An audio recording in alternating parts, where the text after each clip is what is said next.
Hi, boys and girls. I'm going to show you how to find your assignment for 0604, dividing up the days for math. This is going to be a little bit longer of a video, but I'm going to go through the worksheet with you in this video. So to start, we're going to go into our math course. We're going to go down to Module 6. And I'm looking for 0604, blank page icon. And when you click on it, it's going to open up the lesson. This is a 5-page lesson. If you go to the 5th page, that's where you're going to find your worksheet assignment under What is my assignment? Dividing up the days. So I'll click on that. This is a 1-page worksheet, and it's 5 questions. And you'll notice that the first 2 questions, the directions say to use partial quotients, the partial quotient strategy to solve these equations. And then the second half of the worksheet, you're using an area model to solve the division equations. So you're using 2 different strategies. For 1 and 2, you're using partial quotients, and for 3, 4, and 5, you're using the area model. Now, we looked at partial quotients and the area model of dividing whole numbers. If you notice, this worksheet is dividing decimals using those strategies. So I'm going to first show you where you can find examples in your lesson, and then we'll do a few of these together. Or I'll do some of these with you. Hopefully, while you're watching this video, you can be using your worksheet or filling out your worksheet. So if you go to your lesson and you go to page 3 of your lesson, you're actually going to find some examples of using partial quotients and the area model to divide using decimals. The first example is using the area model. You've got 44 and 8/10 divided by 14. You've got 6 steps here. All of those steps help you divide this decimal using an area model. Okay, so you can go through and look at these steps, and it'll take you step by step of what to do. And then if you keep scrolling down, you have example 2, which is solving 42 and 4/10 divided by 16 using the partial quotients. And remember, you start off by listing out your facts. And then if you keep going, you'll notice that that's where the division starts, is you're using your multiplication facts to help you with that division. Okay, so page 3 has 2 examples, 1 example for the area model, 1 example for partial quotients. Okay, all right, so I'm going to go back to page 5, and what I did, I clicked on the worksheet, I pulled it up, and then I have already taken a screenshot of it so that I can kind of walk you through some of these problems. So for number 1 and 2, you're using partial quotients. So I'm going to do number 1, and then I'll set you up for number 2. So with partial quotients, you're going to start out by writing the problem out in your standard division setup. So with the quotient bar, so 70.4, 70 and 4/10 divided by 11. Okay, and then with partial quotients, you are going to write out your multiplication facts that you can use to help you do the division. So we're going to start, since we're doing decimals, we're going to start out by multiplying with decimals. I'm going to start with 100th. Okay, 100th times 11 is 1100ths. Then I'm going to do 200ths times 11, and that is 2200ths. I know 11 times 2 is 22, and I need a decimal since I'm doing 200ths, so I put my decimal. I've got 2 digits after my decimal, so I need 2 digits after my decimal in my answer. Then I'm going to do my tenths. I'm going to do 1/10 times 11 is 1 and 1/10. And notice, again, I've got 1 digit after my decimal in my problem, so I need 1 digit after my decimal in my answer. Then I'm going to do 2/10 times 11. Well, I know 2 times 11 is 22. And I've got one digit after my decimal in my problem, so I need one digit after my decimal in my answer. So it's 2 2/10. And I'm going to multiply it by 5/10. Okay. Which I know is 55. 11 times 5 is 55. I've got one digit after my decimal in my answer. So I need one digit after my decimal in my problem. So I need one digit after my decimal in my answer. So 5 5/10.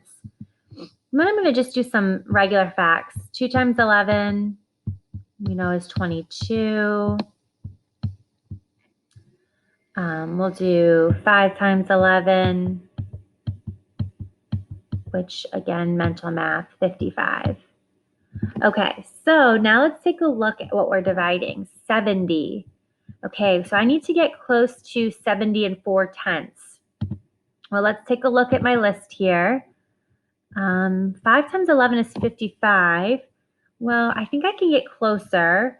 I think I could do 6 times 11. And it's okay if you add more to these as you're doing your math, because I know 6 times 11, those are easy, simple facts, is 66. And that's going to get me closer than if I did 5 times 11, which is 55.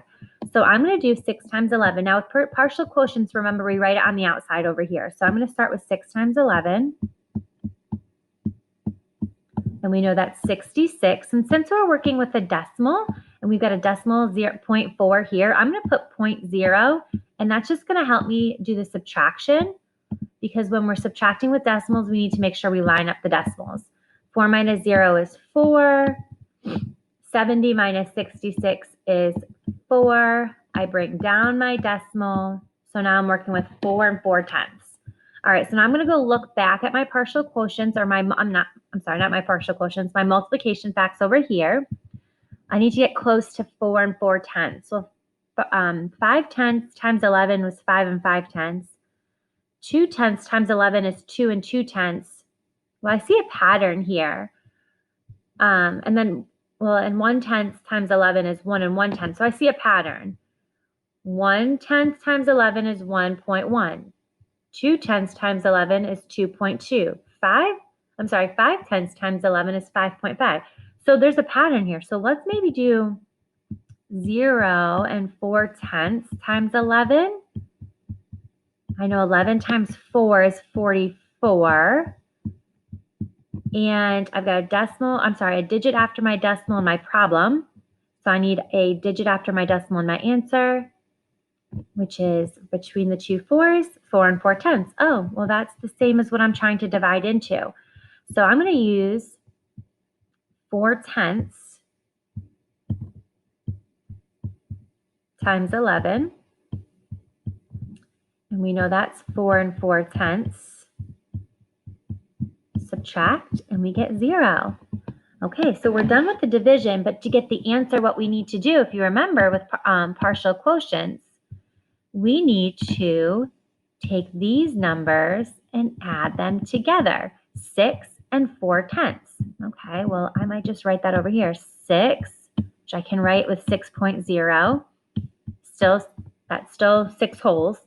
And then 4/10, I can write as 0.4, which I have written at the top here. I'm going to add those up, and you get 6 4/10. Don't forget to bring that decimal down. So the answer is 6 4/10. Okay. Now for number 2, I'm not going to solve the whole problem for you, but I am going to help you set it up. Okay. So I'm going to start by writing out my division. 43 2/10 divided by 16. And then I'll help you write out the facts, and then you can do the division. Okay, so I'm going to start with multiplying 16 by 100th.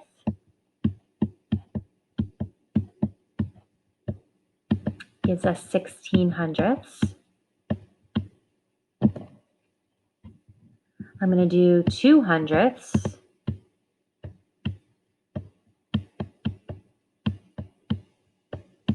Which is 32/100ths. I know 2 times 16 is 32. But if I do 200ths, I've got 2 digits after my decimal, so I have to have 2 digits after my decimal in my answer. I'm going to do my tenths. 1/10 times 16, which is 1 6/10. Let's do 2/10 times 16 is 3.2, or 3 2/10. We'll do 0 5/10 times 16, which is 16 times 5 is 80. But if I have a decimal in here, that's 8. And 2 times 16, which is 32. Okay.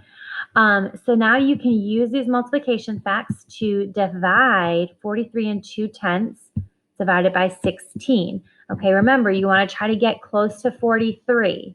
Okay, so 16 times what will get us close to 43 2/10? You're going to need to look over here, and I'll give you a hint. Well, 2 times 16 is 32. That's as close as we're going to get to 43 from the facts that we've written down. Okay, so you can start with 2 times 16. Okay, all right, so 1 and 2, you're solving using partial quotients. 3, 4, and 5, you're solving using the area model. Now, we did the area model a few weeks ago using division, but now we're using it with decimals. Okay, so for number 3, we're going to still set up our problem. So 49 4/10 divided by 13. And with area model, we actually draw a rectangle with our divisor at the top, and we start trying to get close by multiplying into our dividend. So I need to think about 13 times what will get me close to 39. Well, I know 13 times 49. I know 13 times 1 is 13, 13 times 2 is 26, 13 times 3, I might not be able to do that in my head, so I'm going to write it out at the bottom here. 13 times 3, that's not a very good 3, sorry. 3 times 3 is 9. 3 times 1 is 3. Okay, 39. That's pretty close to 49. So I'm going to do 3. I put my 3 on the outside, and then I know 13 times 3 is 39. And then I bring it over here, and I like to put the decimal as my placeholder, especially when working with decimals, and I subtract. 4 minus 0 is 0. I'm sorry, 4 minus 0 is 4. Bring down your decimal. 9 minus 9 is 0, and 4 minus 3 is 1. So now I'm left with 10 4/10. Okay, so now I need to figure out how to get close to 10 4/10 without going over. Well, 13 times 1 is 13. That already goes over. So now I need to work on using my decimals. Okay, well, if I did 13 times 3 is 39, which we have right here. What if I did 13 times 3/10? Okay, well, if I have a decimal in my problem, I need to figure out how many digits are after that decimal. Well, in 0.3, there's 1 digit after the decimal, a 3. So in our problem, we have 1 digit after our decimal. So in our answer, we need to have 1 digit after our decimal. 3 9/10. So 3/10 times 13. Well, 13 times 3 is 39, but I have a digit after my decimal, so I need to have a digit after my decimal in my answer. So 3 9/10. So 3/10 times 13 is 3 9/10. So I'm going to use that, 3 9/10. I'm going to subtract. I'm going to cross out this 10. It's going to change to a 9. I'm going to cross out this 4. I brought 10 over. That's 14. 14 minus 9 is 5. 9 minus 3 is 6. So now I have 6 5/10. Okay, well, I can't use 13. I can't do 13 times 1 because that would be 13, and that's too high. So I'm going to use 3/10 again. I know 3/10 is 3. I'm sorry, 3/10 times 13 I know is 3 9/10.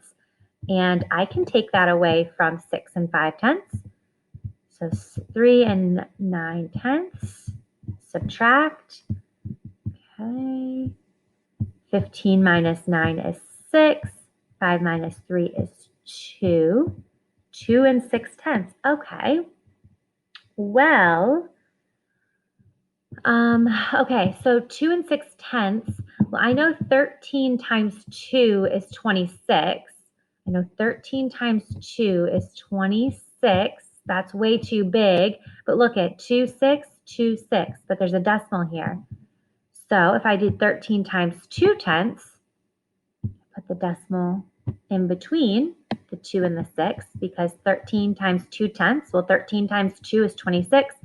I've got a decimal after my digit.